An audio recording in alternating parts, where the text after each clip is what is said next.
Hello friends, आप सभी को अपने यूट्यूब चैनल एसके सिंह इजाजत पे स्वागत है। आज हम इस वीडियो में एसएससी जीडी एग्जाम 2025 जो कि 13 फरवरी थर्ड शिफ्ट का एग्जाम पूर्ण हो चुका है। तो चलिए इसके सभी क्वेश्चनों को देख लेते हैं। उससे पहले यदि आप मेरे चैनल पर न्यू है तो आप लोग चैनल को सब्सक्राइब अवश्य कर लें, क्योंकि जब भी हम ऐसे वीडियो लाएँ आप लोग को तुरंत से मिल जाए। तो आज का यहाँ पे थर्ड क्वेश्चन में फर्स्ट क्वेश्चन पूछा गया था, राजश्री सिरके का संबंध किस शास्त्रीय नृत्य से है? तो कथक से संबंधित है, तो आप लोग का यहाँ पे कथक करेक्ट आंसर हो जाएगा। बात कर ले राजश्री सिरके के बारे में, तो इनको 2013 में संगीत नाट्य अकादमी पुरस्कार भी दिया गया था, ये भी आप लोग ध्यान रखिएगा। यहाँ पे नेक्स्ट क्वेश्चन पूछा गया था, मनरेगा के तहत कितने दिनों के रोजगार की गारंटी दी जाती है? तो 100 दिनों की दी जाती है, तो आप लोग का यहाँ पे 100 दिन करेक्ट आंसर हो जाएगा। बात कर ले मनरेगा के बारे में, तो यह एक श्रम कानून और सामाजिक सुरक्षा उपाय है जिसका उद्देश्य काम के अधिकार की गारंटी देना है। इसे आधिकारिक तौर पर 2 फरवरी 2006 को महात्मा गांधी राष्ट्रीय ग्रामीण रोजगार गारंटी अधिनियम के द्वारा लाया गया था और इसको 23 अगस्त 2005 को पारित कर दिया गया था। यहाँ पे देख लेते हैं इसके बारे में। तो इस अधिनियम को पहली बार 1991 में पीवी नरसिम्हा राव द्वारा प्रस्तावित किया गया था। ये जो मनरेगा सबसे पहले बार पीवी नरसिम्हा राव के द्वारा प्रस्तावित किया गया था, जो कि 1991 में प्रस्तावित किया गया था। मनरेगा एक योजना है जो मनरेगा अधिनियम पर आधारित है। यहाँ पे नेक्स्ट क्वेश्चन पूछा गया था, संविधान के अनुच्छेद 44 किससे संबंधित है? तो ये समान नागरिक संहिता से संबंधित है, तो आप लोग का समान नागरिक संहिता करेक्ट आंसर हो जाएगा।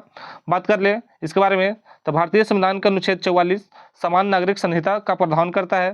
भारत के संविधान में राजनीतिक निर्देशक सिद्धांत के अनुच्छेद 44 में कहा गया है कि राज्य अपने नागरिकों को पूरे भारत में समान नागरिक संहिता यानी यूसीसी प्रदान करने का प्रयास करेगा।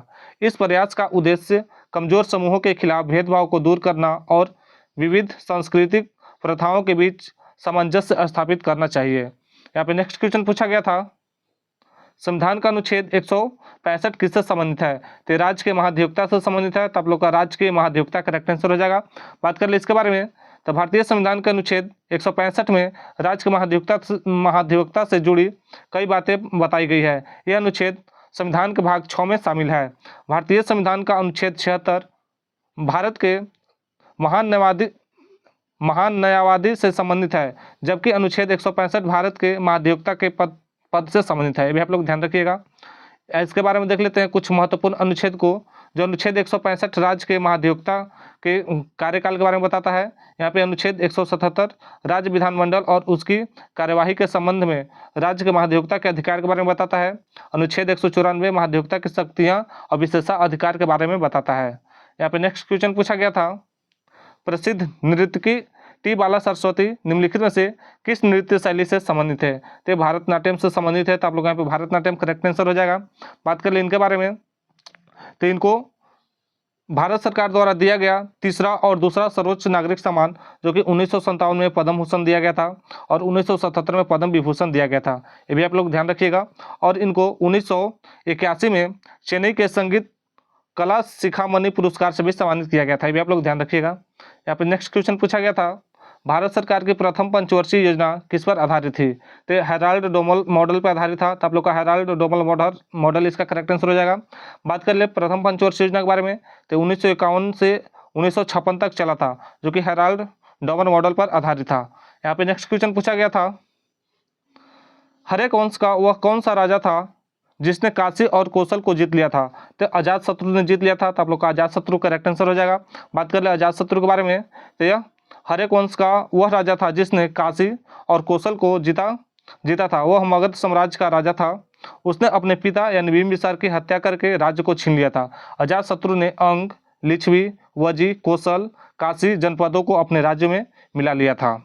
और हरेक वंश के संस्थापक की बात कर ले, तो हरेक वंश के संस्थापक बिंबिसार थे, जिन्होंने 544 से 492 ईसा पूर्व तक शासन किया था।